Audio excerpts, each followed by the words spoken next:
And we are back. So, just to warn everybody, we were pretty spoiler-free. There might have been moments we said names of things. Definitely, Anna, I would recommend bleeping out Garlemald when you mention the twins when you're editing. But I can say that now because we're in spoilers, so all bets are off. We can talk about everything. Wait, didn't you open with a Rubicant joke? Yeah, is that considered a spoiler? That's true. Okay.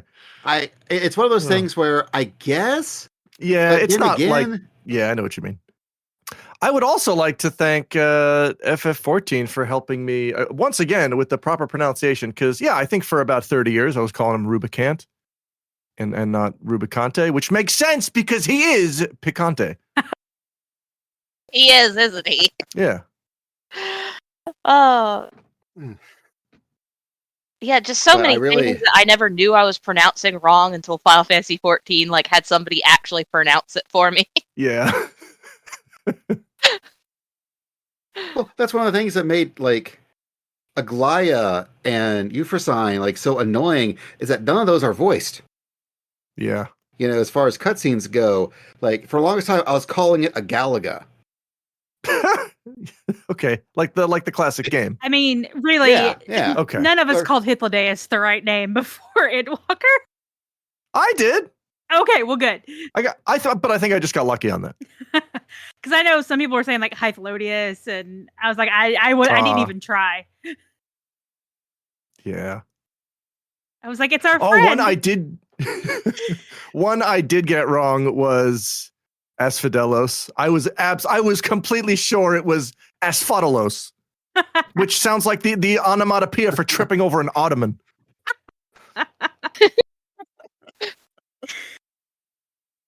For Agalaya, initially, I was just making throat noises.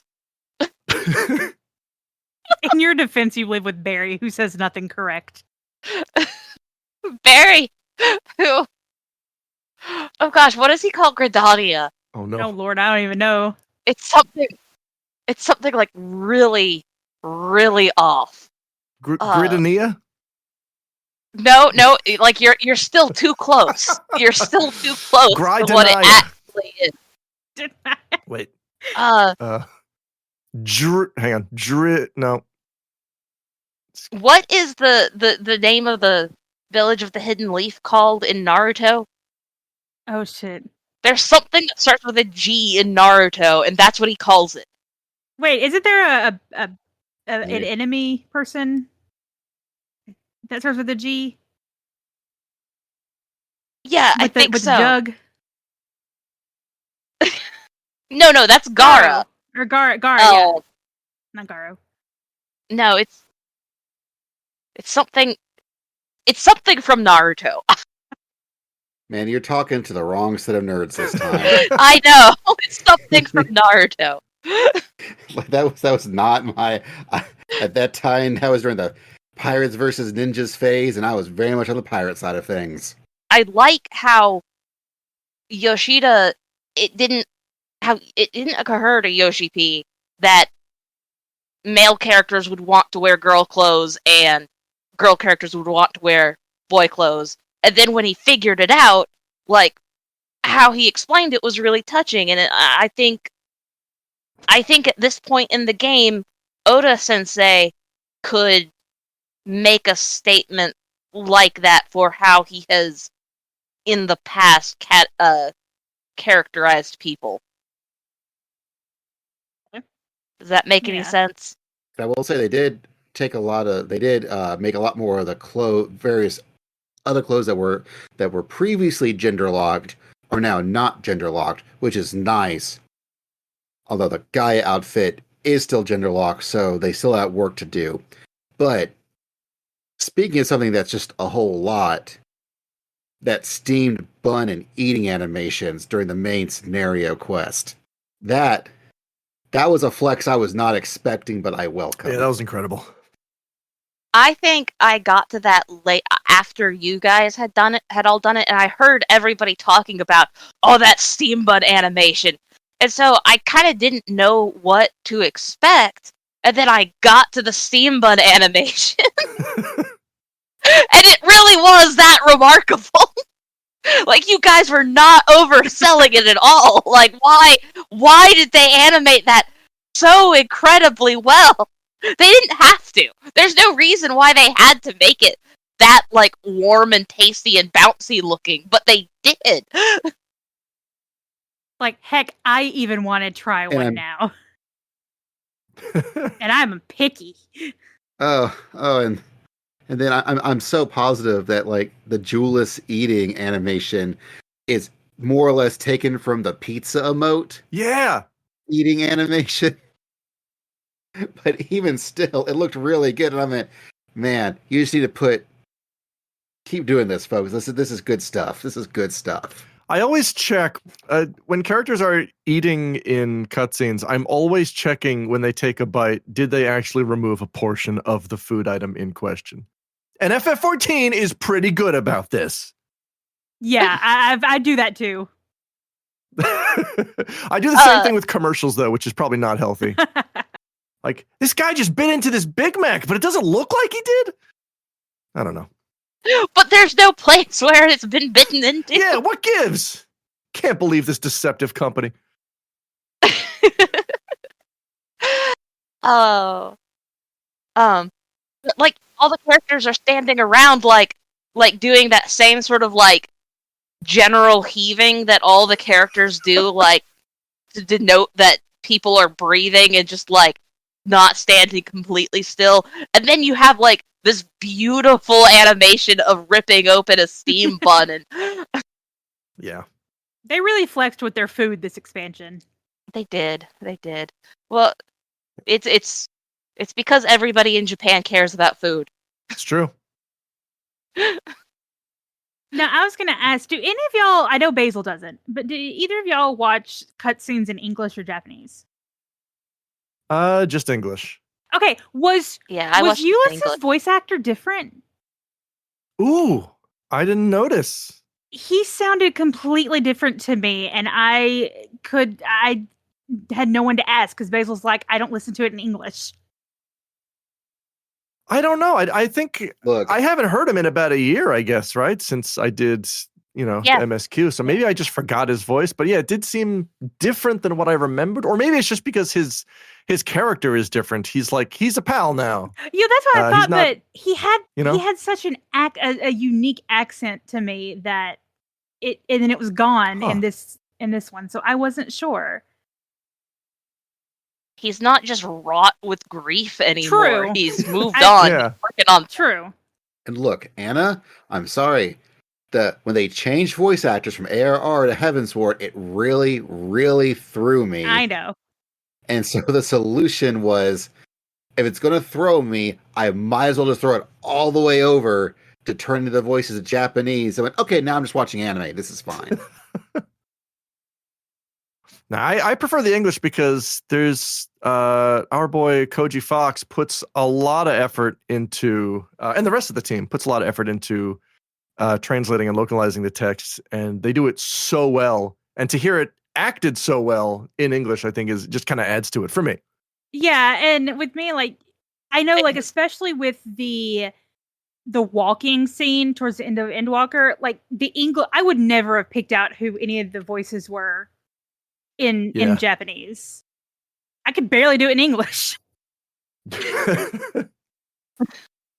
Someone did a video, and for me it worked out because it was a Japanese video where they put their the portraits like when they were saying it. Yeah. So that way you could see who was saying what when, and that was really useful for that particular scene. I felt for that particular scene that part of what hit so hard is that I could only actually recognize and place so many of them, but there were so many others that I couldn't, and that kind of hits home too. You know, so many people have supported you, and you can't even remember all of them. Yeah. I'll never forget you, Kevin, Steve, Fabrice. Fabrizio! Mercutio. Like, I will say, as for the 6.3 story and everything, I will admit the bar was set very high with 5.3. Like 5.3 is probably one of my favorite patches ever, because that was with Elidibus and Sea of Sacrifice, and so. But while I don't feel like this hit that bar, it was still really good, and I really liked the character development that Zero got, and I'm very much subscribing to Basil's theory, which he can tell if he wants, that I'm hoping that Zero will stay around now. Yeah, I was imagining Zero as the new Scion, and I'm like, oh, I like that idea. Yeah, like, so Basil had mentioned, because and I will admit, I've always said that Xenos' avatar was Azim Shard. That's what I've said from the get-go. Oh. And so when it turned into Zero, I'm like, well, yeah, okay, that tracks. Well, then Basil was saying that he really hoped that Golbez is our Shard, so we can just absorb him and not have another Ardbert situation and just keep Zero. Oh, right. I don't know. I can see there being some lower explanation where, like, well, Zero's manifested a unique personality and can therefore remain. I don't know. Yeah. I got nothing. I will say, though, I thought that, like, this was good timing for more Zero character development, because up until this point, Zero felt like, you remember walking around Rads at Hand with Chibi Omega, and Omega's I love just that. like, yeah, it was very cute, but it was also like one of my, like, one of the tropes that I'm not a fan of, which is like any robot character or socially awkward character whose entire personality is just, you humans are so illogical, and that's it. That's all they know. Yeah. I felt like that's a lot of what Zero was until 6.3, when finally there was a little bit of like, oh, okay, personality, love it. Yeah, I agree. I do love how she's growing. It makes me worry about her, though. It makes me worry that we're going to go back. We're going to go back to the 13th, and she's going to got because she got too soft in our world. But like, the reason she developed all that was because it's such a gruesome place in the 13th. But I love her and Alisaie's interactions. Like, I could definitely see Alisaie not liking her at all, or becoming best friends with her, and I'm glad we got the latter. Yeah. So what I really wanted out of this expansion, and I feel that I didn't get enough of it, was Garahatia. And that's not even just because, like, I feel that my Warrior of Light is dating him. Well, actually, no, that's exactly what it is. We're still 2 patches into his little storyline, and we still haven't taken him on the date we promised him. When are we going to get to take him on that date? It's very important. We promised it to him. I'm sure you and many other people want to go on that date. And yes. Yeah, it was nice to see how Garlemald is doing after everything. Like, they've got a long way to go, but I was glad to see things going well. And, then we had the dungeon there, which I thought was a lot of fun. And I really liked the remix of the Tower of Babel theme for that. It was a really pretty dungeon, too. Like, I think it's the new Snowcloak in terms of, like, prettiest dungeon for a little while. Yeah. I also like this trend of, and this has been going on since Shadowbringers, if not earlier, but I like the trend of dungeons that start off in one kind of environment and then completely shift again and again. Oh, yeah. Like, I like starting out on that truck thing, and then we're on the ground, and then we're in a cave, and then it's a creepy village thing. Cool. Yeah. Yes. It was very nice. And I thought the bosses were fun. Like the lore. Yeah. Yeah, we got a lot of lore, like, especially the I like, just because I'm a huge Emmett Selk fan, but getting to see the Reaper village and like it kind of expanded on the Reaper lore, the Reaper story a little bit, which was neat. I also feel it expanded on the existence of creepy dolls in the world of Final Fantasy XIV. The previous patch did that too. Because if you read some of those books when they had us going to Charlian to read books to figure out what we're doing next, Yeah. at least a couple of those books were about there's this guy, he really likes making these creepy dolls. And so he turns out he was in Garlemald making these really creepy combat dolls. Okay, well that's good to know. I believe there are more than one minion that we can get that that character made. That were all various like void sent that have been turned into dolls. And Stydian continues to be just the best of all time. Yeah. Just the greatest. I mean, when they said, "Hey, we're making Stydian a scion," they meant it. I love him to death. My favorite piece of my favorite little character flaw, character quirk is the fact that he's bad with money. I will love that forever. Oh yeah. It's so funny. It's funny to me every time. I love him so much. I also enjoy how much cognizant he's even of that himself. Yes. I forget what it is he did this time around. That was just so amazing. The last thing was but I remember the map. No, it was in this thing, like after the dungeons were all done. He did something that had me just like that had me absolutely just laughing at it, but I can't remember what it is anymore. Oh, I don't know. I don't remember. Oh, it was so good. But speaking of so good, that Ruby Conte boss theme. Yeah. Like the previous patch, I was like, okay, it's the boss theme.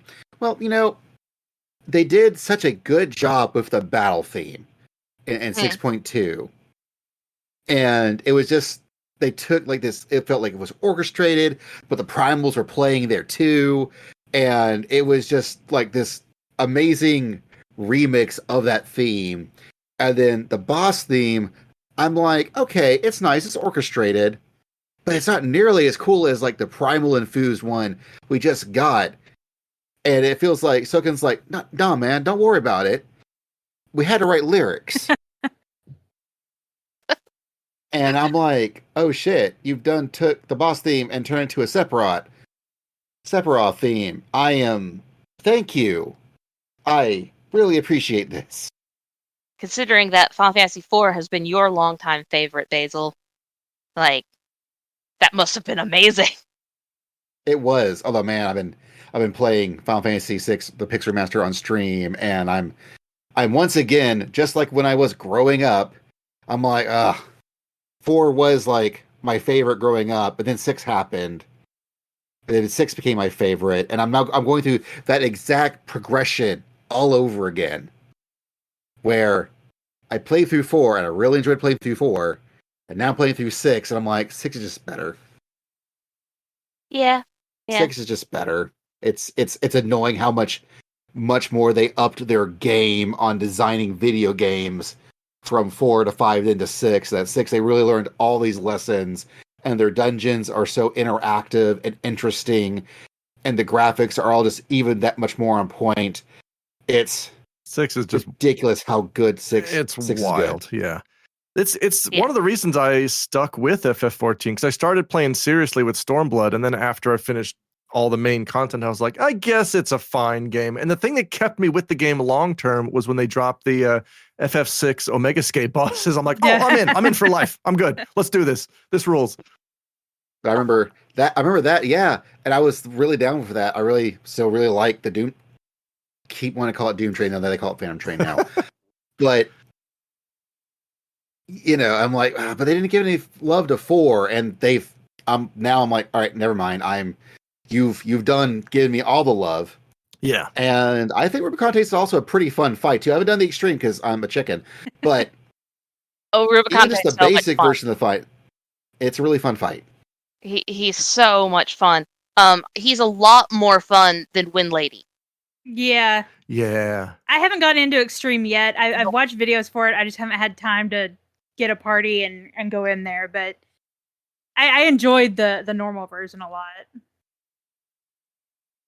This extreme, I cleared the extreme just enough to get my weapon, and now I think I'm good. Oh, nice. But it felt it was fun, and it was difficult, and it felt like I ended up kind of falling back on what I did for the Zodiac Extreme, which was I'm really good at the entire fight, except when he does like 4 mechanics at once. So I'm just going to follow the danger Dorito. Yep. That's what I ended up doing with this Extreme. It's like when he does the rings, and by the end I was able to read maybe half of them, and there's some tricks to a couple of them, but there were also there's 2 or 3 of them where I'm just like, I don't know, I got to follow this guy. I don't know. That will probably be me. Oh. Fine. That's fine. As long as you can identify that you need to follow that guy, Yes. it's fine. Yeah. But I feel like he's a lot more fun. I did not like Wind Lady. I like the fight. I always felt like I lost too much control. Like I couldn't keep up, and I think that's what she's designed to do. She's designed to make you feel that way, but at the same time, I think they mentioned that they made Barbaricia designed to be like very, very fast paced. Oh yeah. Yeah. Whereas Rubicante is much more he's slower, more deliberate. There's a lot of time in the Rubicante fight. There's a lot of that fight is just him doing nothing, just kind of standing there. Time to change the background again. And he just stands around, does this thing. I'm going to call my rings down now. And you still have a ton of time before anything is telegraphed. It's just, but then, once things are telegraphed, you need to move immediately. But even then, once you get into position, it's just keep hitting them. Yep. Yeah. But that's really like that's what I was actually hoping to see with something like that, because I remember playing 4. Every time you fought him, no matter if you'd saved recently or not, he just heals you because he wants to make sure it's a fair fight. Yes. Because he is the General Leo of that game.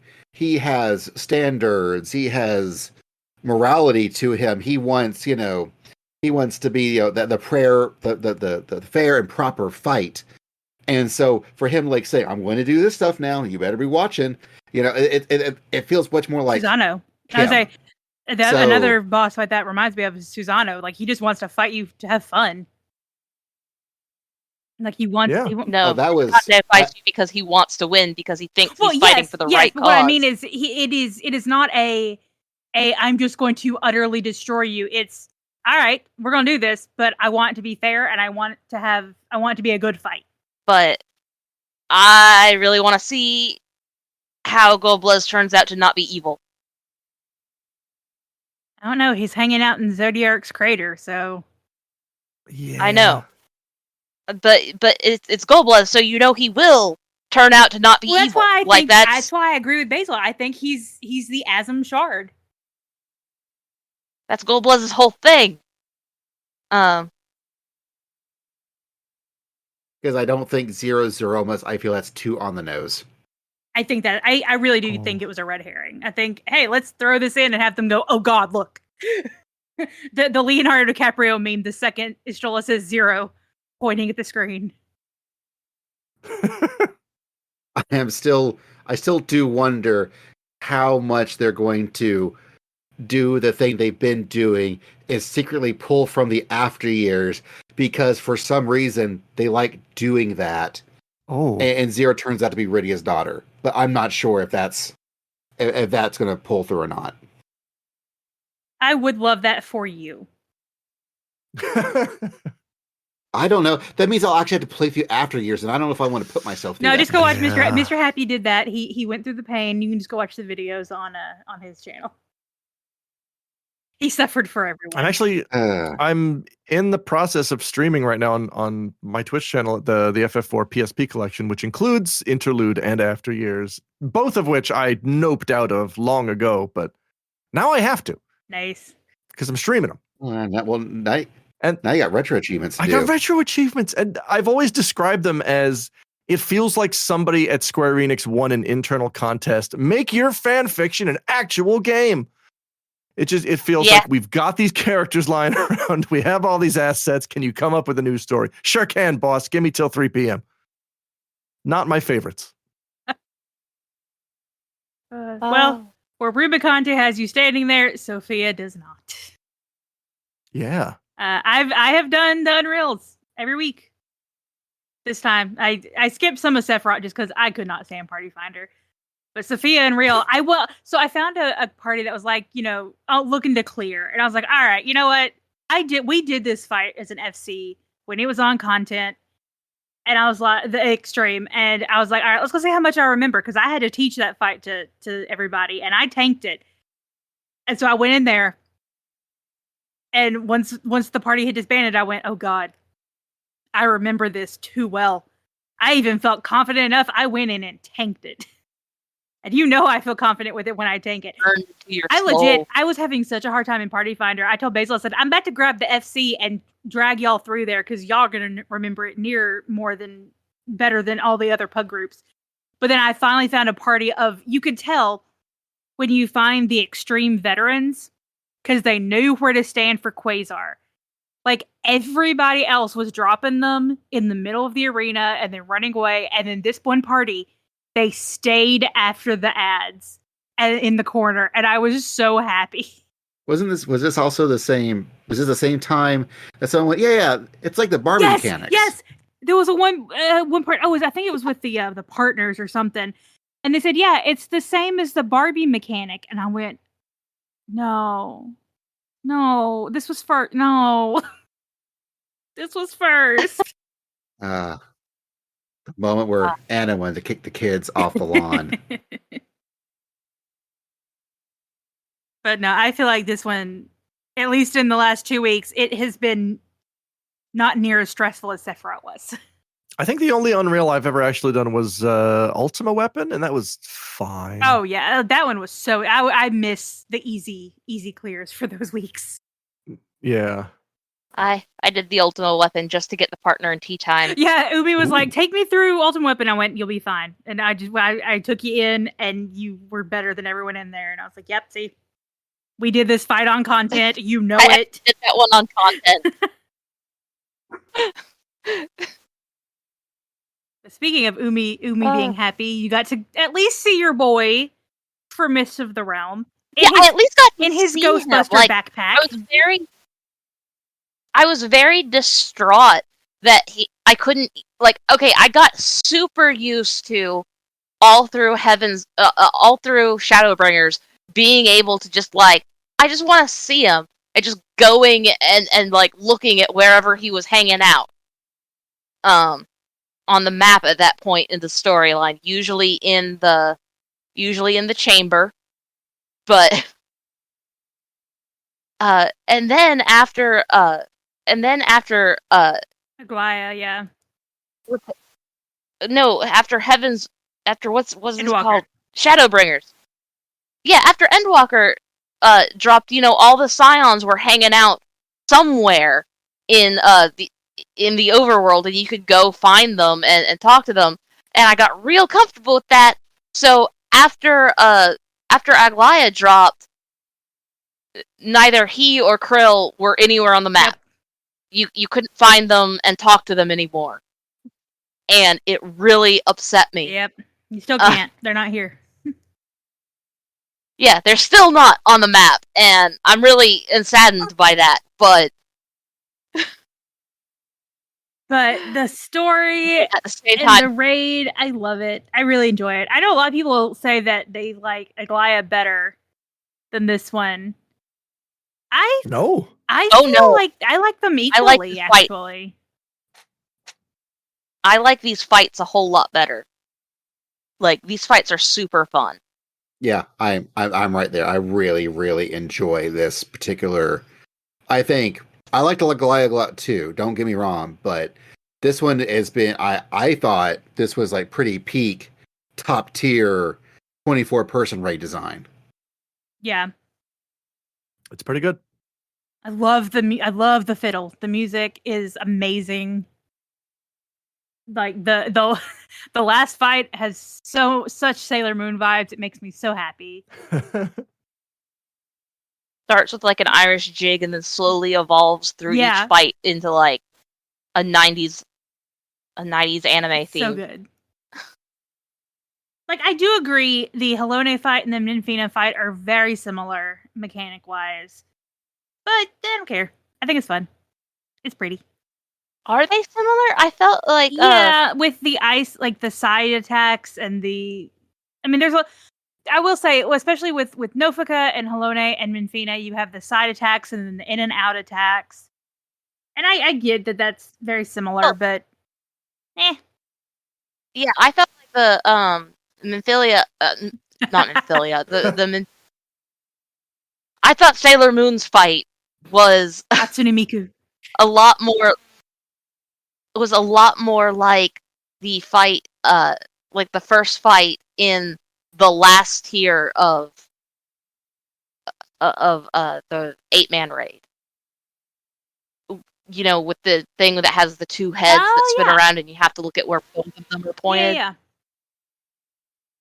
I like I said, I love the moon aspect. I was like, oh man, that Halone is my patron deity, but I really like the Minfina fight. Minfina is my patron deity, so I'm vibing. And the gear. I was really happy with the gear from really happy for Maglaya. I really liked the gear from this one. I really like how Minfina turns into a bunny. Like that really pleases me. I don't know if it should please me that much, but it really pleases me. I love that whole part. I really want a Dalamud mount. I need the puppy as a mount. And we're all agreed that Derek is going to turn out to be Ashan. What's the name? Ashan. Yeah, he's definitely going to be Ashan. Yeah. Yeah. Oh, I knew as soon as we met Derek, before even Aglaya, and I knew that the whole point of these raids was the 12. I'm like, well, which one is he? Yep. Although it's not 12. Yeah. It's actually 13. Oh, that's right. That's right. So I know, but by the 13 doesn't roll off the tongue quite as well. Right. Like, I love how they decided, the Watcher was the 13th, and there's the post on Reddit that the twins, there are a set of twins that have almost verbatim dialogue in Elpis.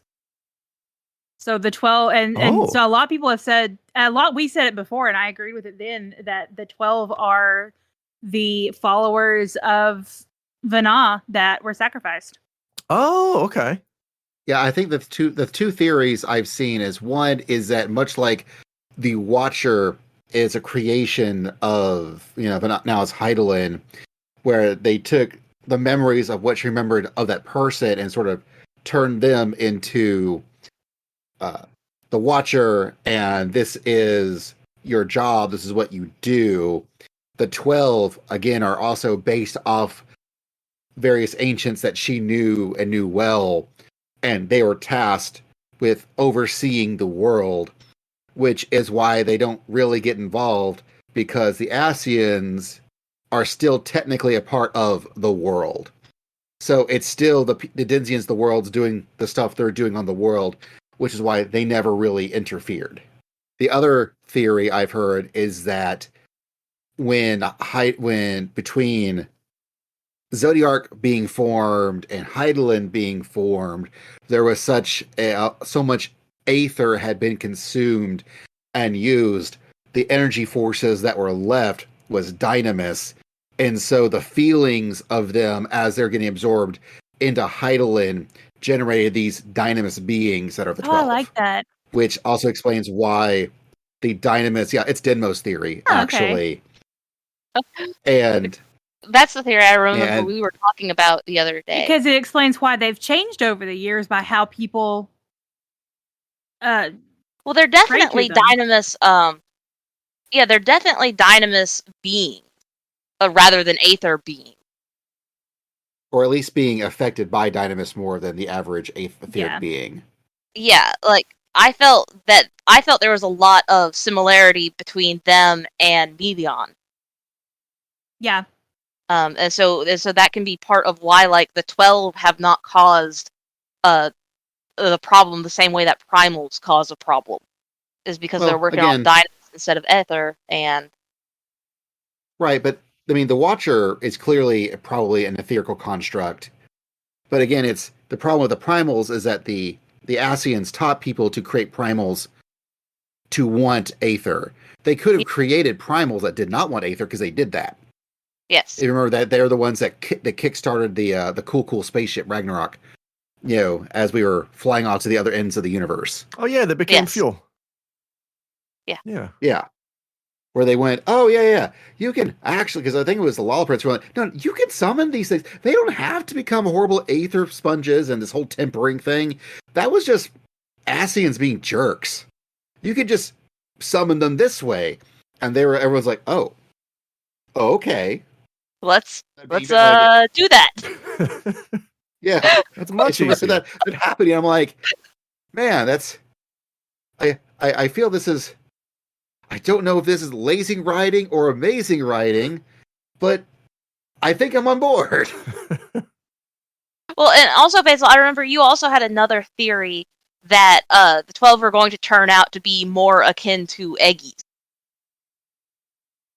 Yeah, kind of, just because I've always felt, especially with Shadowbringers, especially with Endwalker, they're both secretly summoner expansions, because I really feel what summoners do when they're taking their thoughts and constructs in their brains and putting them into Aether and creating forms that do things for them is pretty darn close to what ancients did using Aether to form all their stuff. So summoners are secretly just little mini versions of the ancients, just in a much, much smaller scale. Especially the Lalafels. All right. All right, fine then. We're quickly shifting. Wait, hang on. Wait, I want to add. I have a quick wrinkle to add to my just something I picked up during the raid, which I think I'm almost certain means nothing. But what if it meant something? And that is, I think it's Althic. Is that the horse brother? Yes. He and Halone both have attacks that have like sci-fi beeping noises like a computer targeting system. Does that mean anything? Are we in a simulation designed by Nero? I don't think so. I would not put it past anybody. I just thought that was weird because everything else about it seemed very like, oh yeah, this is what the 12 would fight like, except why am I hearing beep boop noises and I'm seeing like a weird mesh grid pattern? Okay. I don't think it means anything. I just thought it was odd. Well, I would remind, I remember watching the video where they were showing, Bahamut falling and coming out and doing stuff. I remember when they seal them, brain farting on old cool guy's name. Old elf dude. What? Oh, Louis Waugh. Louis Waugh. Yeah, Louis Waugh. When he does the whole we're putting a barrier over Bahamut, that also looks incredibly sci-fi looking. So they do occasionally just put like sci-fi looking like graphical effects in the game and don't explain why at all. I guess it's so like magic. So like you're saying, it could be something, it could be nothing, it could be everything. Either way, it's fun. It is. Fun, damn it! We're all having a great time. Just like the new PvP. Oh, I'm not a PvPer, so I'm going to sit this out. Yeah, I actively hate PvP. I really enjoy Crystal. I've only done the new map once, but it's a lot of fun. I do like it.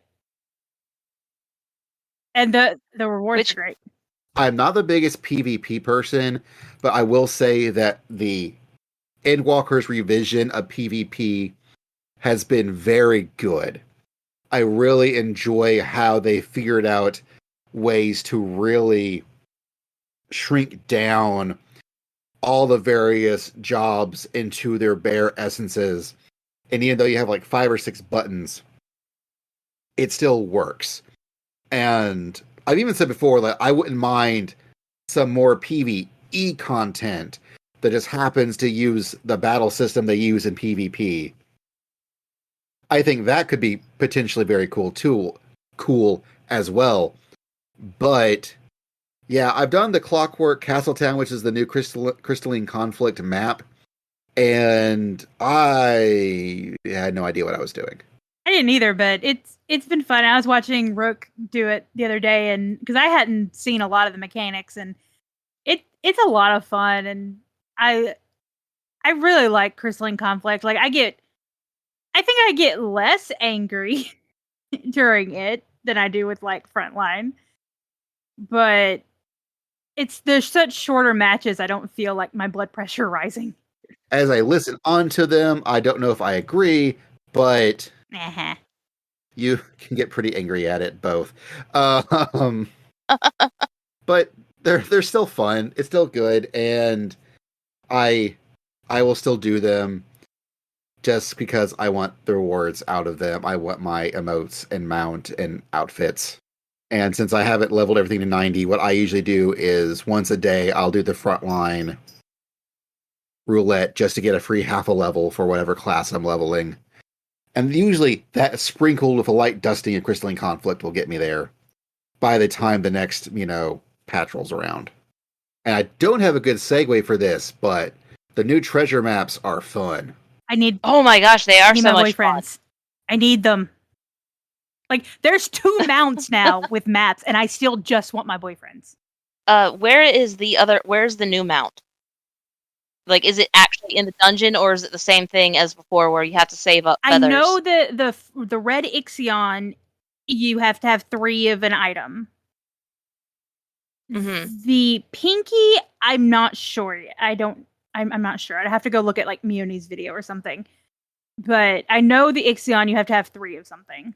So what they've done, if folks are just now tuning in and haven't done the new treasure map stuff, what they've decided to do is previously on treasure maps, they have always done, they initially do the one where you go through pick the various doors and you go up or down until you clear all the levels. Or later on, they do a even more random feeling one where it's a literal roulette. It's a wheel. This one actually feels like a game show where you click a button and it spins it around and things will happen. You might fight some enemies. You might get kicked out. Who knows? This time, they've taken that and they decided to make it all Elpis themed, all ancient themed. So, all the maps are gathered in Elpis.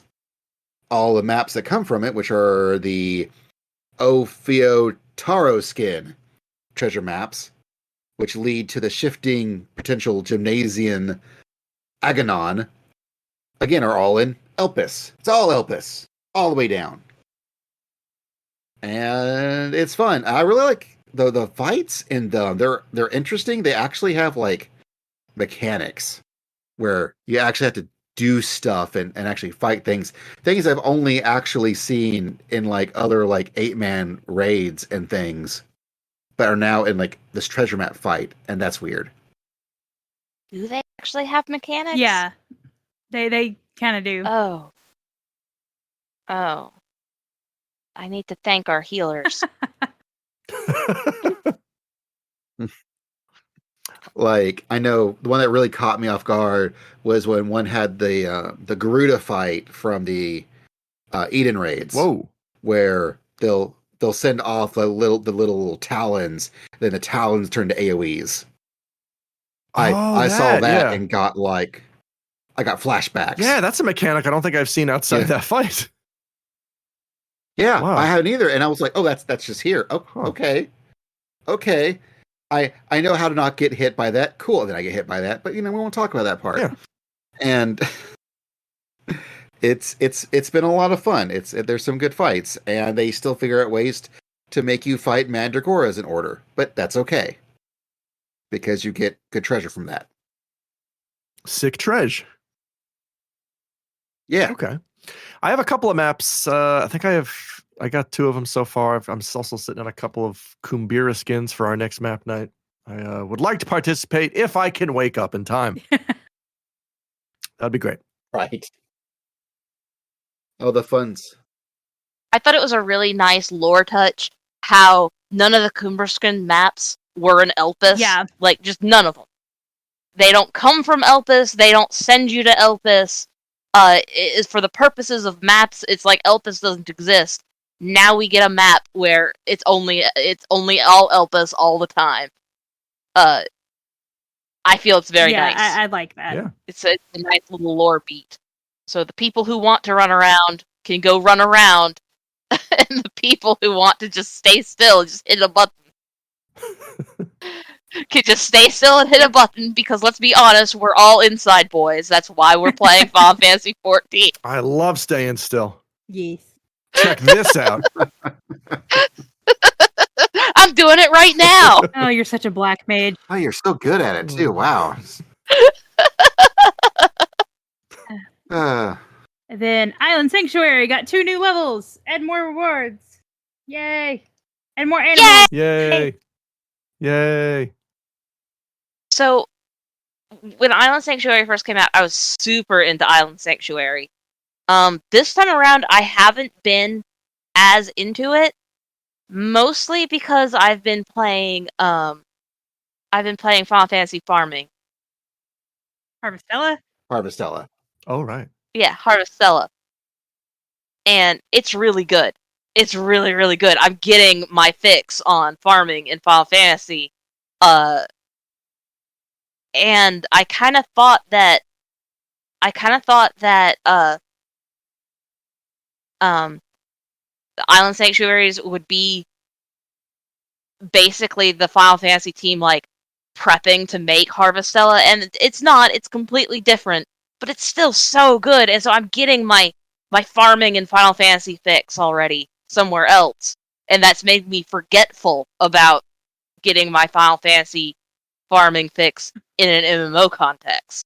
Yeah, this is definitely not my favorite piece of content, but I'm trying to make sure I log it every day, and I'm trying to make sure I check my workshop and set it up and do all the things, because I've gotten so behind on getting like all the mounts and things. So I'm very, very casual when it comes to Sanctuary, but it's still fun, and I am trying. I am rank 11. Yeah. Ooh. That's kind of how I feel as well. It's just kind of there. It's my relationship with Island Sanctuary it mirrors my relationship with Animal Crossing, which is, it came out and I got real deep into it for about a month. And then I took another month off and I came back like, why was I doing this? Kind of the same deal, but it's still fun in the end. It's a casual thing to do. Well, hey, I'm having lunch. Let's do Island Sanctuary. Right. Yeah. You know. Well, I really But that's appreciate how it's they're meant to only be enjoyed. well, and I appreciate that it's only 2 levels. Yeah. It's not like they went, okay, here's a whole new island just yet. Here's all this.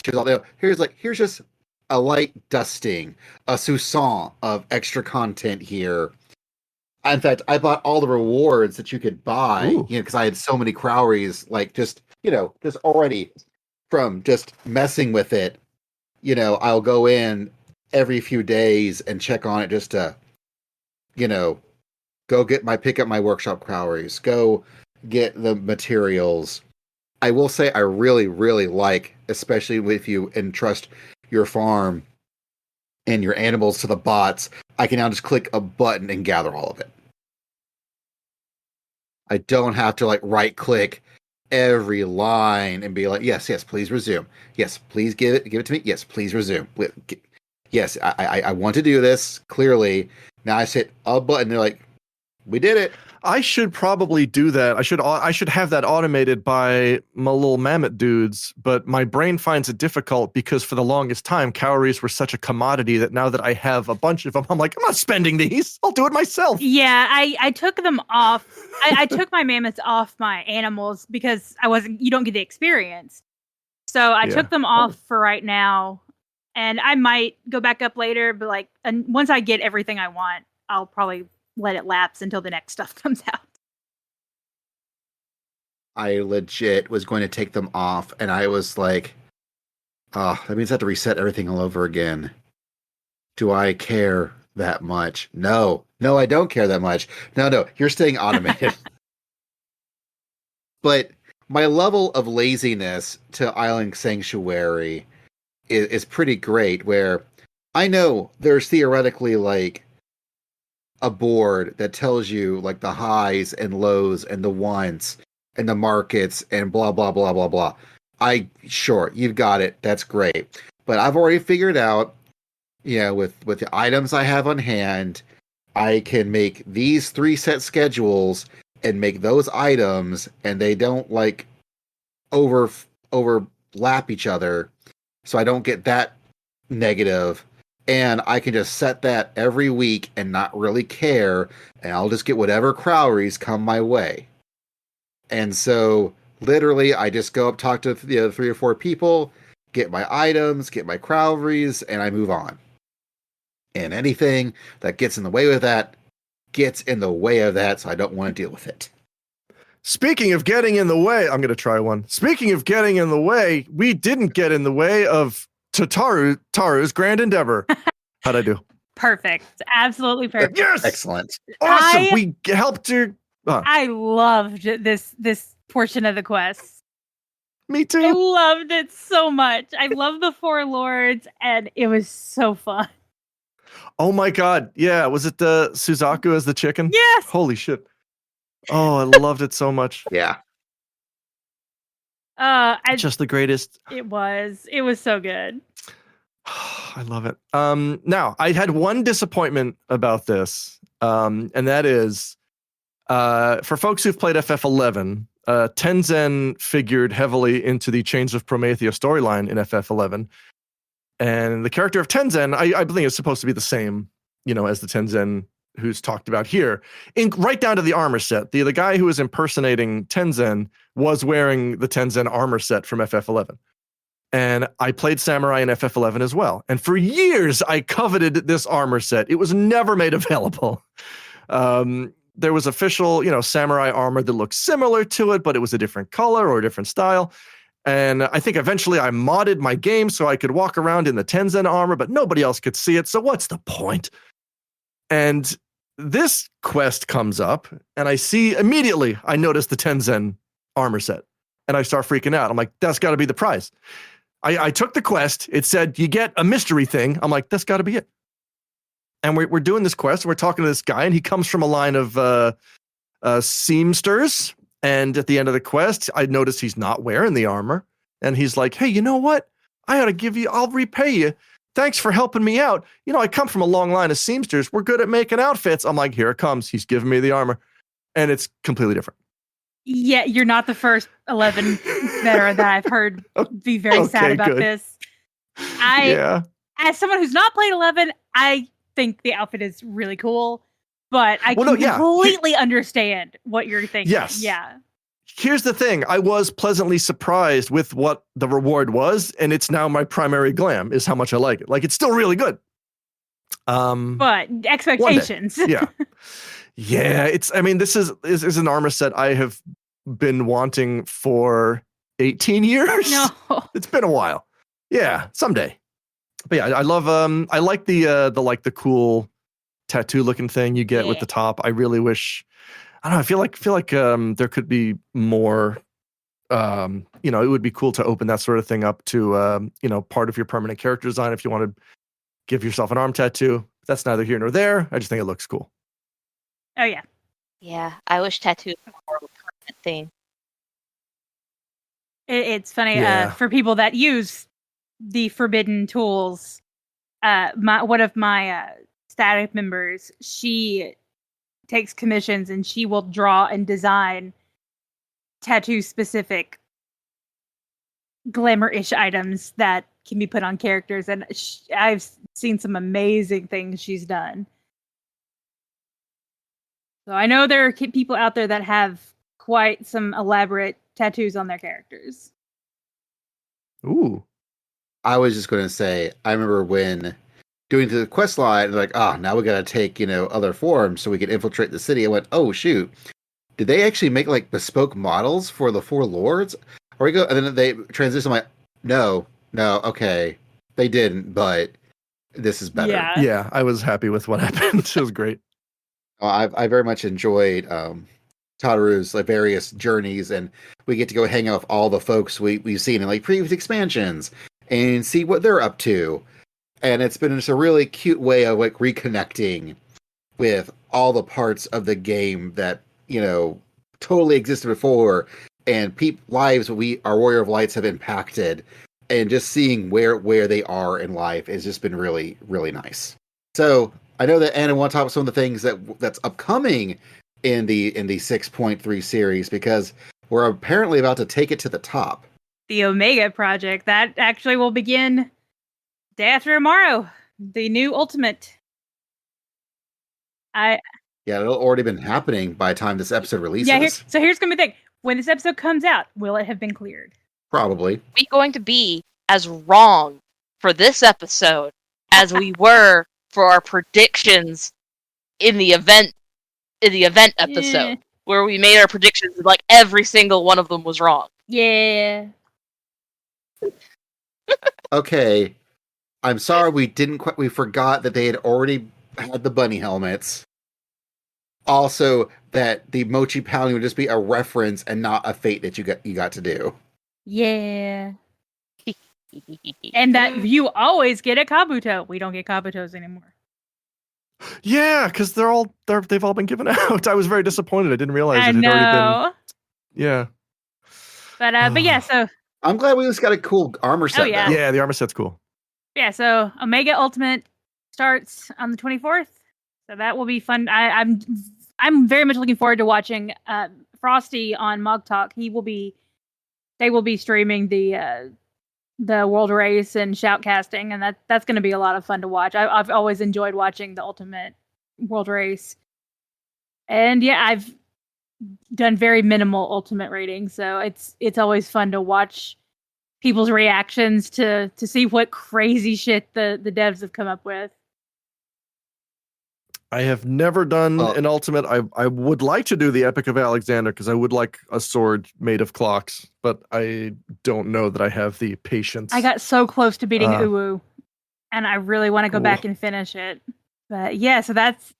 So I know that Yoshi P has mentioned, like, don't expect crazy lore things happening with this one, quite like we did with Dragon Song War. We might have went overboard.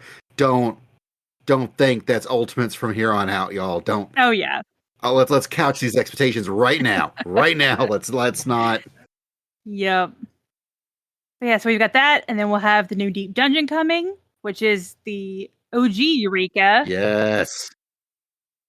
Pretty sure it's under the Crystal Tower, so that'll be fun. Although I'm currently still working on my Palace of the Dead solo run and my Heaven on High solo run, so I don't think I'm going to be done before that one comes out. But then next stage of relics, I need to finish working on current relics, but my tomes are now going to my crafting and gathering gear, so that'll be a minute. Yeah, my tomes are also going to Anna's crafting and gathering gear. Almost done. But speaking of crafting and gathering, we'll get crafting and gathering relics. Yay! No, we can't go yet.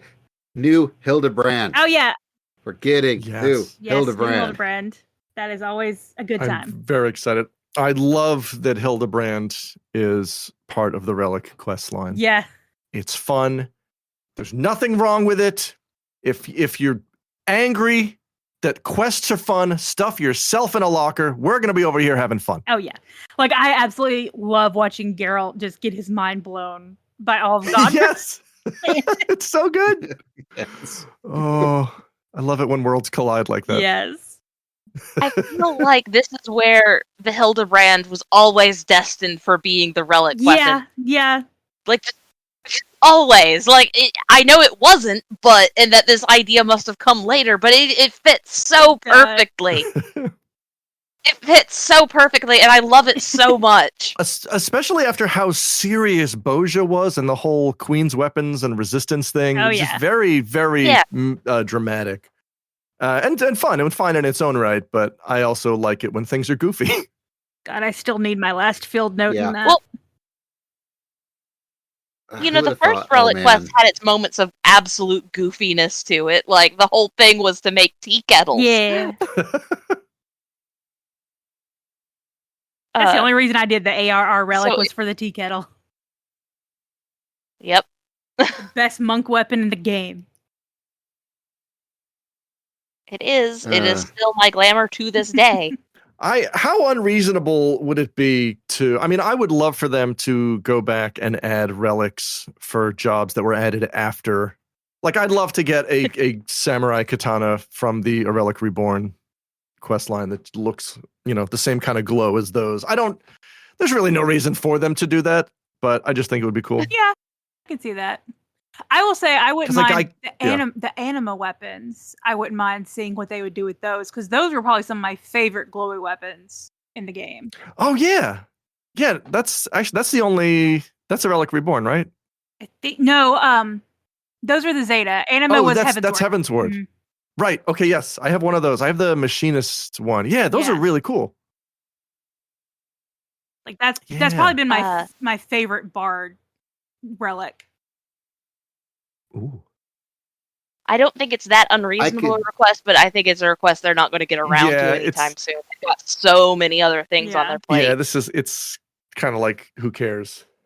But I care. Maybe one day. Yes, especially when Yoshida wants to put snowboarding into the game. Excuse me. Oh yeah. We need more there's chocobo a tracks! set of interviews.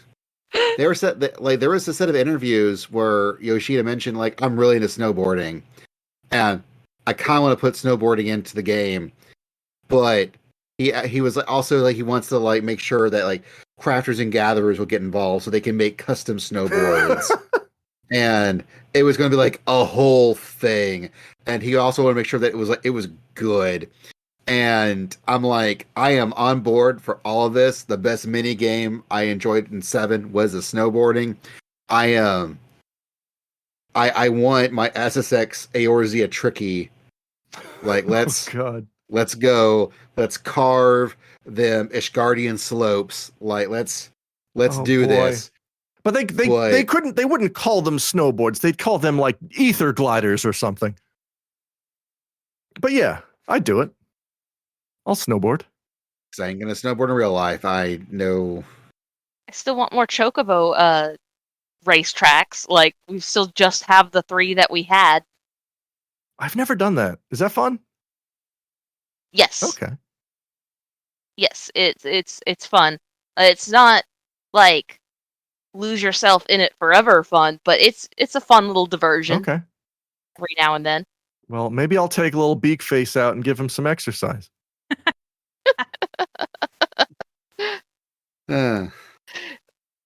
Is Beakface your personal chocobo or your racing chocobo? You get to. Oh, I don't know. I guess he's my personal chocobo. Yeah, he's my buddy. I'll make a new one. Okay. Yeah. You get to get into chocobo like breeding and there's pedigrees involved. It's well, say hello. Yeah, say hello to Featherbutt.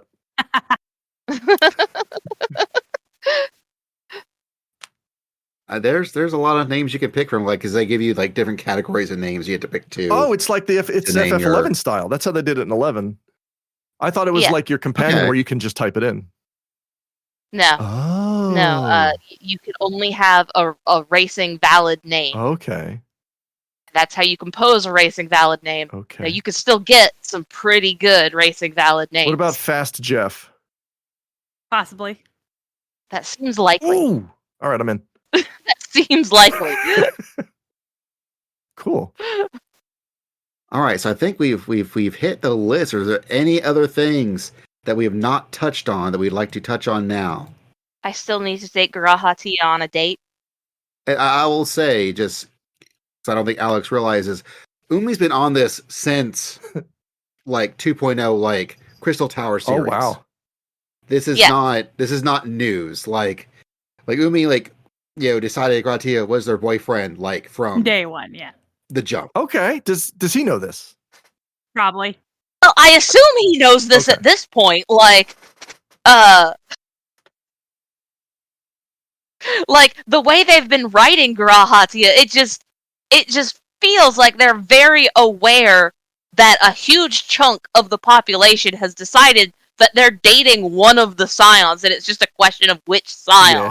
Yeah. So See, my character is only attracted to Hilda the mom and nobody else. Love it. That's it. A fine Although person to be attracted. although I think there was one very brief quest in 2.0 where Ishtola wears a miner outfit. Oh, Do you yeah. remember this? Yep. It's so good. It's why put her back in that. It's so good. Yeah. It's just adorable. I feel like she's a little too full of herself now to go back to that, but oh man, just the best. Yeah, I agree. Well, don't forget she had that weird, like, the flashback to when she wanted to be a magical girl when she grew up. That's That's right. true. That was probably my favorite moment ever. Or when they dropped the book on her. That no. too. You get thrown her under the bus, and everyone's like, "Why did you do that?" Well, now she's fantasy Daredevil. She's fine. She's Cat Murdoch. She's fine with that, I would imagine. I'm glad someone like that. Okay. Sorry. Anyway. All right, Alex. Thank you so much. Thank you. This was really fun. It has been. So this is the part where we need you to plug the crap out of yourself. Oh, good Lord. Please. Okay. I do a lot of stuff. Primarily, I run a retro video game bar in Nagoya, Japan called Critical Hit, right off the Beltline. Come on down. I am open Tuesday to Saturday. I close early Tuesday, Wednesday, Thursday if there's nobody there because I will come home and play FF14 or stream. But it's Nagoya is not the most famous city in Japan, but it's right in the middle. So if you're in the country, it's easy to get to. That's the airport I use, so I probably will be visiting you in 2005. Nice. Yeah, that's Chubu, Central Air, yeah. And my buddy Ray and I have been doing a podcast for, I guess, 12 years at this point, 11 years, called No More Whoppers. We are on the Tokyo Beat Network, and I talk about life in Japan and running a bar. Ray talks about he's a new dad, so he's got that going on for him. Oh, nice. And we've been pals for over 20 years, and we have there's no shortage of things to talk about. He's a cool guy. And I stream on twitch.television at my username is Hooded Patui. That's HOODEDPITOHUI. Mostly streaming retro JRPGs because that's my jam. That's all I got. All right, and you can find our stuff at wait, no, that's not my list. Sorry, I have the same list I have when we do our normal Awesome Casting. So yes, the Carbuncle Chronicle is part of the Awesome Cast family. You can find everything that we do at awesomecast.com. This episode was edited by Anna. Thank you so much. Our theme song was originally composed. Our original theme song was composed by DJ Inabito. You can find his stuff at djinabito.com. Although this version of it was also remixed by Anna. Like I mentioned, everything's on the AwesomeCast website, like links to things like our Patreon and Discord, which you can always join. And I do recommend throwing us money if you can. Also, No More Whoppers. You should throw them money as well. We're fun. That brightens everyone's day. Well, thank you. As I mentioned, we have our Discord, and join that. We talk about all sorts of things, although please, especially nowadays, be 18 or over. Sorry, kids, but it's some rowdy adults over there. More importantly is please leave us Apple Podcast reviews and Spotify reviews. Give us all the stars. It is, especially in the social media hellscape we live in now, those 5-star reviews are becoming more and more important, which I'm sure Alex also agrees with. I don't know that we have ever messed with iTunes reviews. Is that important? Should we be doing that? Supposedly, as I'm told, that is the primary vehicle for people to just randomly do a search and find podcasts. Well, that's ridiculous. So when people use iTunes and Apple Podcasts, whatever, and so the higher ranked you are in whatever it is there, the more likely people are going to find you, or so I'm told. But so I always make sure to point it out because all the other podcasts say, hey, leave us good podcast reviews. So I'm like, well, I want the good podcast reviews. You know what? I will add that you should also like and share our post, usually on Facebook and Twitter, and share it with your friends if you think they'll enjoy this, because I really, really want to be media at FanFest and interview USGP. Oh, hang on. Sorry, I have one more thing.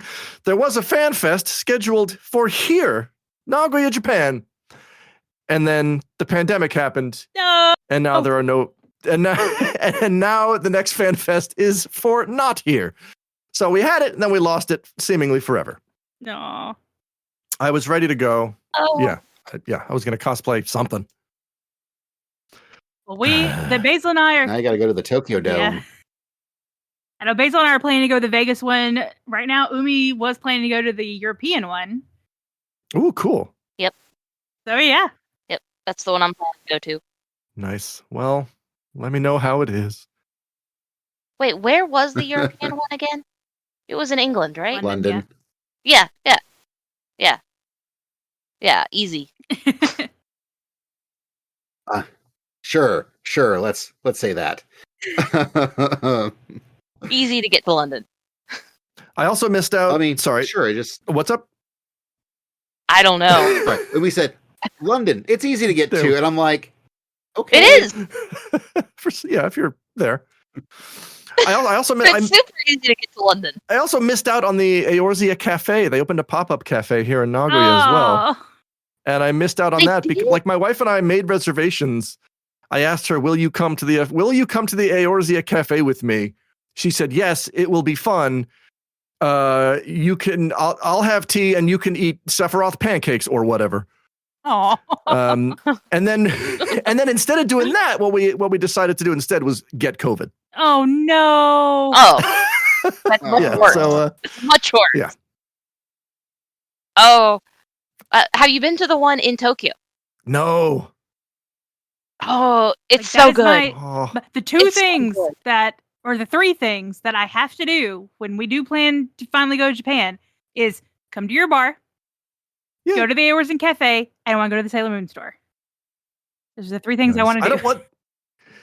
I know the Eorzea cafes they're like limited time, so I don't know when they're coming back. Yeah, the one if in there are Tokyo any- is pretty permanent. Is that permanent? Yeah. Okay. Well, then I should go They there. I just got no announced- excuse. They just announced new drinks and things, and I think, Ooh. was it Thancred and Urianger are the only two alcoholic ones now? It's like, of course they are. Yeah, that fits. Yeah. They keep saying that No, it's the not two dads. permanent, but then it keeps being permanent. The Estinian drink should be like 5,000 yen Yes. because that's what he would It he should would think be, that's yes. a deal. Yeah. That's how they get you. Going back to my list, Awesome Cast. You can find Awesome Cast. I probably should make like a Carby Cast or something for Twitter as well. I know that it's now being more and more on fire, but I probably should actually do that just so we have another place to announce when we do Carbuncle Chronicle Civic podcasts. But for now, Awesome Cast. It's on Twitter. It's on Facebook for some reason still. Also, Anna's on Twitter at Angel Darkfire, but the middle A is missing. I'm on it as It's Basil Time. I also know that Alex is on there as Patui. That's right. Pitohui. Also, I also have a Mastodon, which is It's Basil Time at awesomecast.social, because our friend Dylan, who is also normally on at least the Awesomecast General, he thought it'd be fun to run his own Mastodon instance. So I was like, well, if you're going to make one, I'll use it. So I'm using it. I've also got co-host and wherever else looking for It's Basil Time. I also do Twitch streaming, also coincidentally, also JRPGs, because that's what I'm really into.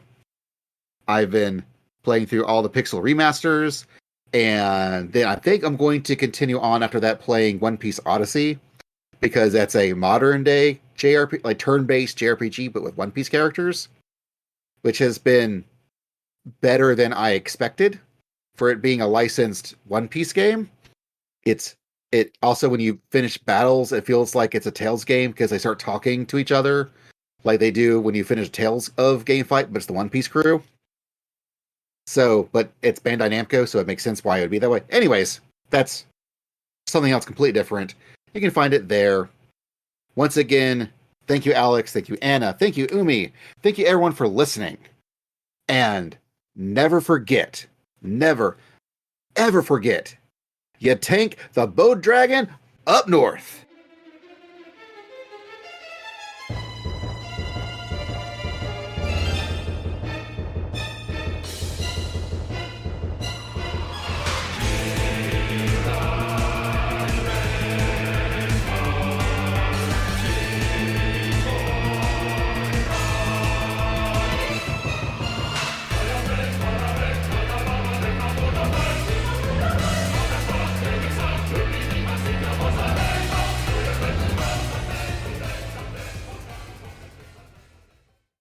Flaming Globes of Sigmund.